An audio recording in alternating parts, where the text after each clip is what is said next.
बिस्मिल्लाहिर्रहमानिर्रहीम। अस्सलाम वालेकुम students, welcome to online series period college Mianwali. बेटा today we are going to start chapter number 1 according to your recent syllabus. Chapter name है biodiversity and classification. सबसे पहले तो बेटा आप बायोडाइवर्सिटी और क्लासिफिकेशन जो दो टर्म्स हैं इनके साथ फेमिलियर होना बहुत ज़रूरी है आपका। Biodiversity it's the combination of two words, bio and diversity. Bio means life, diversity means variety. So biodiversity is a collective term that is used for biodiversity. अब बेटा बात यह आ जाती है कि बायोडाइवर्सिटी से क्या मुराद है। बायोडाइवर्सिटी से मुराद है कि लाइफ के अंदर जो वैरायटी है, लाइफ के अंदर जो डिफरेंट फॉर्म्स हैं हमारे पास। आपको पता है कि हम लिविंग ऑर्गेनिजम्स को डिफरेंट कैटेगरीज में डिवाइड कर देते हैं on the basis of their characteristics. ठीक है, जैसे कि हमारे पास प्लांट्स हैं, एनिमल्स हैं, माइक्रो ऑर्गेनिजम्स हैं। माइक्रो ऑर्गेनिजम्स एक बहुत बड़ी क्लासिफिकेशन है जिसके अंदर कुछ हमारे पास इनवर्टिब्रेट्स आ जाते हैं, बैक्टीरिया आ जाते हैं, viruses even to some extent हमारे पास बायोडाइवर्सिटी के अंदर इंक्लूडेड होते हैं। ठीक है, फंजाई हैं हमारे पास, एल्जी हैं। इस सारी की सारी लाइफ को कलेक्टिवली जो किसी भी जियोग्राफिकल रीजन के ऊपर या अर्थ के ऊपर मौजूद है उसके लिए हम कलेक्टिव टर्म यूज़ करते हैं बायोडाइवर्सिटी। ठीक है, नेक्स्ट हमारे पास बात आ जाती है क्लासिफिकेशन की। अब बेटा जहाँ पे बायोडाइवर्सिटी होगी वहाँ पे क्लासिफिकेशन तो ज़रूर होगी। अब क्लासिफिकेशन बेसिकली क्या चीज़ है हमारे पास? Classification is refer to as grouping. ठीक है, मुख्तलिफ़ तरह के टेक्सास, मुख्तलिफ़ तरह के रैंक्स। अब बेटा biodiversity it's a broad category, ठीक है, जिसमें हर तरह की लाइफ आ जाती है। पूरी दुनिया में जितनी भी तरह की लाइफ फॉर्म्स मौजूद हैं, बैक्टीरिया से आप स्टार्ट करें अप टू ह्यूमन बींग्स तक, ये सारी की सारी बायोडाइवर्सिटी है। अब बेटा इसको स्टडी करना, ठीक है, और इसके जो जितने भी तरह के कैरेक्टरिस्टिक्स हैं उसको अंडरस्टैंड करना पॉसिबल नहीं था तब तक जब हम इसकी प्रॉपर ग्रुपिंग ना कर दें, प्रॉपर दर्जाबंदी ना कर दें। ठीक है, जैसे कि आपको पता है कि बहुत ज़्यादा किसी भी चीज़ की कलेक्शन एक जगह पे मौजूद होती है और जब कोई ग्रुपिंग नहीं होती, जैसे हम अपने कॉलेज के अंदर बात करते हैं टोटल नंबर ऑफ़ स्टूडेंट्स की, ठीक है, तो वो ऐसे एक जगह पे इकट्ठे मौजूद होते हैं, उनमें कोई सीक्वेंस नहीं होता। ठीक है, किसी ना किसी चीज़ को बेस बना के हम फिर सीक्वेंस बनाते हैं। अब वो बेस किस चीज़ को बना रहे होते हैं? बेटा बेस हम सब्जेक्ट्स को बना रहे होते हैं। ठीक है, कि प्री मेडिकल के स्टूडेंट्स हैं, प्री इंजीनियरिंग के स्टूडेंट्स हैं या आईसीएस के स्टूडेंट्स हैं, तो उसमें हम उनकी ग्रुपिंग कर देते हैं। अब ग्रुपिंग की वजह से हमारे लिए क्या हो जाता है? एक सीक्वेंस मेंटेन हो जाता है, आसानी हो जाती है। Same is the case hair. अब वो कहते हैं कि जो बायोडाइवर्सिटी है यानी लाइफ है, आपने उसको डिफरेंट कैटेगरीज में डिवाइड कर देना है, उनके ग्रुप बना देने हैं। That is refer to as classification. अब वो क्लासिफिकेशन आप किस बेस पे बनाएंगे? ठीक है, जैसे कि मैंने आपसे कहा कि हम अपने क्लास के स्टूडेंट, कॉलेज के स्टूडेंट्स की ग्रुपिंग करते हैं तो उनको हम सब्जेक्ट को बेस बनाते हैं। सेम इसी तरह से जब हम बायोडाइवर्सिटी की बात करते हैं वहाँ पे जब हम ग्रुपिंग करेंगे या क्लासिफिकेशन करेंगे तो उसमें हम डिफरेंट ऑर्गेनिजम्स में मौजूद सिमिलैरिटीज़ और डिससिमिलैरिटीज़ को बेस बनाएंगे। ठीक है, तो आज का जो हमारा चैप्टर होगा या लेक्चर होगा ये बेस करेगा बेटा मुख्तलिफ़ तरह की जो हमारे पास ग्रुपिंग्स हैं, किंगडम्स हैं, डोमेन्स हैं, उसके ऊपर। ठीक है, सो बेटा लेक्चर की आउटलाइन कुछ इस तरह से होगी कि 3 डोमेन सिस्टम्स हमने क्लासिफिकेशन के यहाँ पर स्टडी करने होंगे। ठीक है, जब हम किंगडम्स की बात करेंगे उसके बाद हमने डोमेन्स पे आना है। नेक्स्ट फर्स्ट जो हमारे पास सबसे डोमेन होती है, सबसे पहली, सबसे पुरानी, ठीक है, दैट इज़ डोमेन आर्किया। तो उसके बारे में आपको ब्रीफ सा इंट्रोडक्शन इस लेक्चर के अंदर नज़र आएगा। अब बेटा हमारे पास बात आ जाती है 3 डोमेन सिस्टम की कि ये क्या चीज़ है, डोमेन्स क्या चीज़ है बेसिकली। अब आप लोग सारे वेल फेमिलियर होते हैं, मैट्रिक में भी आप लोगों ने इस कॉन्सेप्ट को बड़े बेहतर तरीके से पढ़ा हुआ होता है कि जितनी भी तरह की लाइफ है हमारे पास, हम उसको 5 ग्रुप्स में डिवाइड कर देते हैं, बड़े ग्रुप्स में। वो ग्रुप्स हमारे पास किंगडम्स कहलाते हैं। ठीक है, और वो सिस्टम हमारे पास कहलाता है 5 किंगडम क्लासिफिकेशन सिस्टम। आपको पता है कि 5 kingdom classification system in start ऐसे नहीं था। सबसे पहले हमने लाइफ को 2 ग्रुप्स में डिवाइड किया था। ठीक है, देन उसके बाद उसके अंदर मॉडिफिकेशंस करते करते हम 5 किंगडम क्लासिफिकेशन सिस्टम तक पहुँचे। अब वो जो आपके पास क्लासिफिकेशन है यानी 5 किंगडम सिस्टम जो है, ये सबसे पहले किसने दिया था? He was an American ecologist. Ecologist बेटा उनको बोलते हैं जो लिविंग ऑर्गेनिजम्स की स्टडी करते हैं इन्वायरमेंट के साथ लिंक करके। ठीक है, यानी कि किसी भी लिविंग ऑर्गेनिज्म का रिलेशनशिप देख रहे होते हैं वो अपने इन्वायरमेंट के साथ। बायो की वो ब्रांच इकोलॉजी कहलाती है और वो साइंटिस्ट जो इस चीज़ को स्टडी कर रहे होते हैं, इस पर काम कर रहे होते हैं, उनको हम इकोलॉजिस्ट बोलते हैं। तो एक अमेरिकन इकोलॉजिस्ट थे रॉबर्ट विटेकर। ठीक है, 1969 में उन्होंने 5 किंगडम क्लासिफिकेशन सिस्टम दिया था जो अभी हमारे पास चल रहा है along with some of the modifications. अब बेटा 5 किंगडम क्लासिफिकेशन सिस्टम के अंदर हमारे पास 5 किंगडम उन्होंने इंक्लूड किए, जिसमें सबसे पहला हमारे पास है kingdom Monera, then comes kingdom Protista, then Fungi, Plantae and Animalia. ठीक है, so there are 5 kingdoms according to recent classification जो हमारे पास चल रही है। अब उसमें हमारे पास सबसे पहला जो किंगडम है, किंगडम मोनेरा, ये kingdom मोनरा, that is of prokaryotes. ठीक है, अब बेटा जो आपका स्टार्ट का कंटेंट था, जो हम फिजिकल क्लासेस में स्टडी कर रहे थे, उसमें हमने सेलुलर ऑर्गेनाइजेशन के बारे में पढ़ा है। तो सेलुलर ऑर्गेनाइजेशन की बेस पे, यानी सेल के अंदर की क्या सूरत हाल है, उसमें हम बहुत बेहतर तरीके से उस चीज़ को जानते हैं कि सेलुलर ऑर्गेनाइजेशन की बेस पे हमारे पास सेल्स 2 तरह के होते हैं, प्रोकैरियोट्स एंड यूकैरियोट्स। ठीक है, यानी लाइफ जो है उसकी बेस पे prokaryotic cell and eukaryotic cell. तो जो आपके पास प्रोकैरियोटिक सेल है, ये एंशियंट सेल होता है, पुराना सेल होता है। ठीक है, इसका कोई प्रोमिनेंट न्यूक्लियस नहीं होता। आपको पता है कि ये कैरेक्टर किस सेल का होता है, बैक्टीरियल सेल का होता है। यानी हमारे पास दुनिया में जितनी भी तरह की लाइफ मौजूद है, उसमें सिर्फ और सिर्फ बैक्टीरिया प्रोकैरियोट्स हैं। रिमेनिंग ऑल जो हमारे पास लाइफ है दैट आर यूकैरियोट्स। तो इसका मतलब ये हुआ कि सिंपल सी बात है, किंगडम मोनेरा हमारे पास किसका किंगडम है बेटे, बैक्टीरिया का किंगडम है। ठीक है, और रिमेनिंग जो 4 किंगडम्स हैं दैट आर ऑफ यूकैरियोट्स। ठीक है, अब बेटा 1990s में एक अमेरिकन माइक्रोबायोलॉजिस्ट थे, कार्ल वॉज। ठीक है, साइंटिस्ट नेम था कार्ल वॉज। उन्होंने सजेस्ट किया था कि ये जो किंगडम मोनेरा है, इसके अंदर जो बैक्टीरिया मौजूद हैं या इसके अंदर जो प्रोकैरियोटिक लाइफ मौजूद है, इसमें बहुत ज़्यादा वेरिएशन है। मतलब कि आपस में भी इन ऑर्गेनिजम्स के काफ़ी ज़्यादा डिफरेंसेस हैं। तो आप ऐसे करें, इनका सेलुलर ऑर्गेनाइजेशन तो सेम है, मतलब सेल तो इनका प्रोकैरियोटिक ही है, लेकिन कुछ डिफरेंसेस हैं। तो अब उसका सोल्यूशन यही था कि आप उस ग्रुप के अंदर, यानी किंगडम मोनेरा के अंदर 2 हिस्से मज़ीद बना दें, मतलब कि सब ग्रुप्स बना दें ना, सब किंगडम्स की तरह से बना दें। तो उन सब किंगडम्स को हमने नाम दिया था डोमेन्स। तो किंगडम मोनेरा की आगे 2 डोमेन्स बना दी थी इन्होंने। ठीक है, उनका नाम क्या था, one is domain archaea and the other is domain bacteria. So बेटा किंगडम मोनेरा के अंदर 2 डोमेन्स आ गई, कौन कौन सी, domain archaea and domain bacteria. लेकिन जो रिमेनिंग 4 किंगडम्स हैं उनकी डोमेन सेम है, मतलब वो यूकैरियोट्स हैं। तो टोटल हमारे पास डोमेन्स फिर कितनी हो गई, 3 डोमेन्स हो गई, और किंगडम कितने हो गए बेटे, 5। अब वो कहता है कि जो डोमेन आर्किया और डोमेन बैक्टीरिया हैं, ठीक है, इनके अंदर आपस की क्या डिफरेंसेस या सिमिलैरिटीज़ हैं, किस वजह से आपने इनकी आगे ग्रुपिंग कर दी है। एक ही सेम किंगडम के अंदर तो ये पड़े हुए थे। ठीक है, अब वो कहते हैं कि जो डोमेन बैक्टीरिया हैं कंटेन्स प्रोकैरियोट्स, लेकिन बहुत सारे इसके ऐसे फीचर्स हैं that are much different from archaea.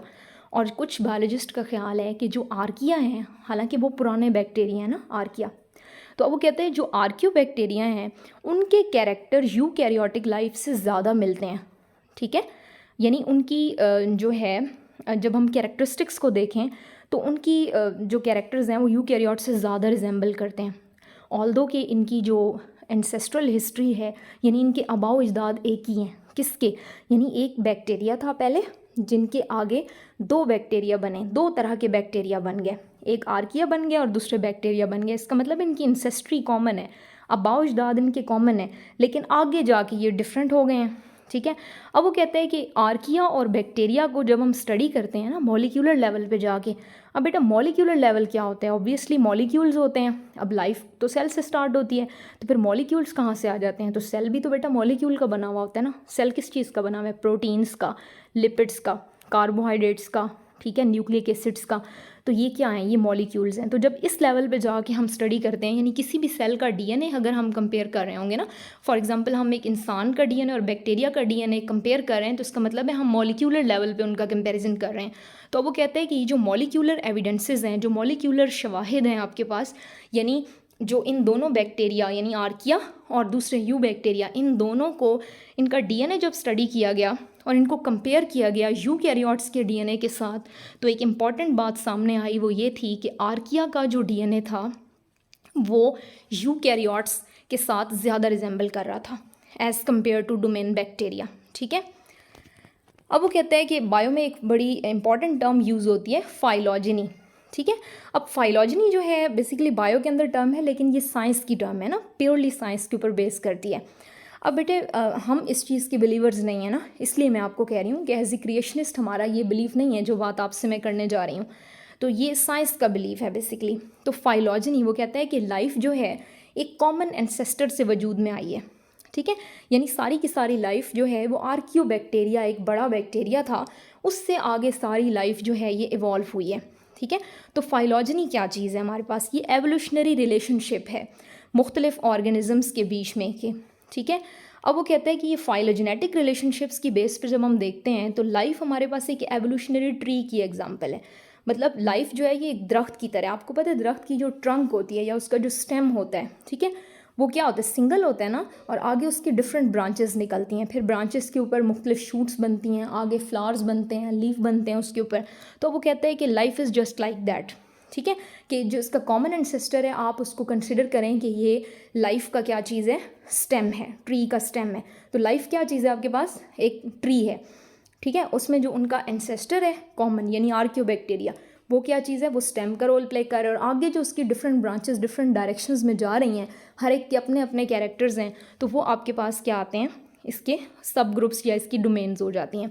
अब बेटा जब हम डोमेन आर्किया की बात करते हैं सबसे पहले तो वो कहता है कि 5 किंगडम क्लासिफिकेशन सिस्टम के मुताबिक डोमेन आर्किया जो है ये किंगडम मुनेरा का हिस्सा है, और जो आर्किया का वर्ड है that comes from a Greek word archaios, इसका मतलब होता है एंशियंट, पुराना, सबसे पहला, ठीक है।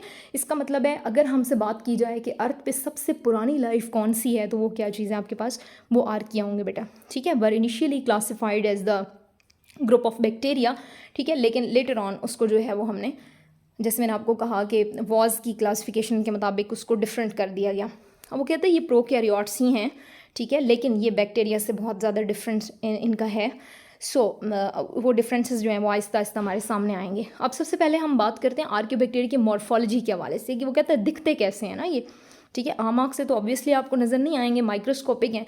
इनका साइज़ हमें बता रहा है कि 0.1 माइक्रोमीटर से लेकर 15 माइक्रोमीटर इन डायमीटर तक ये हो सकते हैं, ठीक है। अब वो कहते हैं कि कुछ बैक्टीरिया जो हैं वो अलग अलग रहते हैं, लेकिन ज़्यादातर बैक्टीरिया कॉलोनीज़ की फॉर्म में रहना पसंद करते हैं, तो वो कॉलोनीज़ फिर लंबे लंबे फिलामेंट्स बन जाते हैं, तो वो फिर ज़रा फिलामेंट्स जो हैं वो साइज़ में बड़े हो जाते हैं, तो 200 माइक्रोमीटर इन लेंथ तक भी वो जा सकते हैं, ठीक है। अब वो कहते हैं कि आपने पहले इनके साइज़ की बात की, तो इनकी शेप कैसी होती है, exist in variety of shapes, ठीक है, लाइक स्फेरिकल हो सकते हैं, रॉड शेप हो सकते हैं, स्पाइरल हो सकते हैं, लोब शेप हो सकते हैं, रेक्टेंगुलर इन शेप हो सकते हैं, ठीक है। अब वो कहते हैं आपके पास जो आर्कियोबैक्टीरिया हैं ये रिप्रोड्यूस कैसे करते हैं ना, रिप्रोडक्शन कैसे होती है इनके अंदर। ऑब्वियसली आपके पास लोअर लाइफ है तो ये एसेक्सुअल रिप्रोडक्शन करेंगे, ठीक है, एंड एसेक्सुअल रिप्रोडक्शन जो है वो करेंगे ये बाइनरी फिशन के ज़रिए से या फिर मल्टीपल फिशन के ज़रिए से। अब बाइनरी फिशन का आपको पता होता है, उसके नाम से ज़ाहिर हो रहा है, it's the combination of two words binary and fission. Binary means two, यानी कोई भी एक सेल होगा उसका सिंपली 2 हिस्सों में डिवाइड कर जाना, पहले उसका डीएनए डबल होगा, ठीक है, और वो डिवाइड करके उसके 2 हिस्से हो जाएंगे, दैट इज़ बाइनरी फिशन। आपको पता है बैक्टीरिया के अंदर रिप्रोडक्शन का ये बहुत ही कॉमन मेथड है। इसके अलावा मल्टीपल फिशन भी हो सकती है, ज़रूरी नहीं है कि सेल जो है 1 से 2 में कन्वर्ट हो, 2 से ज़्यादा पार्ट्स में भी उसकी फिशन हो सकती है, ठीक है। फ्रेगमेंटेशन, टुकड़े कर देना किसी चीज़ के, सेम इस तरह से वो बाइनरी फिशन की सेंस में ही चला जाएगा। नेक्स्ट इसी तरह से बेटा हमारे पास एक कैरेक्टर होता है बडिंग। बडिंग भी मुख्तलिफ तरह की लाइफ जो है ये शो कर रही होती है, ये सिर्फ प्रोकैरियोट्स के हवाले से कोई डिफाइंड टर्म नहीं है बडिंग। अब इसमें क्या होता है कि एक हमारे पास कोई मेन बॉडी होती है, ठीक है, उसकी साइड पे बर्ड बनती है ना, और उस बर्ड से जो है वो कोई भी चीज़ दोबारा से रीग्रो कर जाती है, that is refer to as या phenomena is known as budding. तो अब वो कहते हैं बैक्टीरिया में बडिंग से क्या मुराद है, बैक्टीरिया का सिंगल सेल होता है, तो वो कहते हैं उस सिंगल सेल में साइड पे करके बर्ड बनती है, एक भी बन सकती है, एक से ज़्यादा भी बन सकती है, थोड़ा सा साइटोप्लाज्म, थोड़ा सा डीएनए उसकी तरफ मूव करके जाता है, ठीक है, और वो बर्ड मेन बॉडी से अलग हो जाती है और वो अपना फाइनल साइज़ गेन करके क्या हो जाता है, न्यू इंडिविजुअल में कन्वर्ट हो जाती है। तो ये मैकेनिज्म भी आपको आर्कियोबैक्टीरिया के अंदर रिप्रोडक्शन में नज़र आएगा, ठीक है। नेक्स्ट वो बात करते हैं हमारे पास माइटोसिस एंड मियोसिस के हवाले से ना। आपको पता है कि ये एक डिफाइंड सेल डिवीजन होती है, माइटोसिस एंड मियोसिस प्रॉपर जो यूकैरियोटिक हायर ऑर्गेनिजम्स का कैरेक्टर होता है। अब वो कहते हैं ये आपके पास सेल डिवीजन की जो टाइप्स हैं माइटोसिस एंड मियोसिस, ये टर्म्स भी आपको आर्किया में नज़र नहीं आएंगी। मतलब आर्कियोबैक्टीरिया इतनी लोअर लाइफ है कि ये माइटोसिस और मियोसिस के ज़रिए से डिवाइड नहीं करेगी।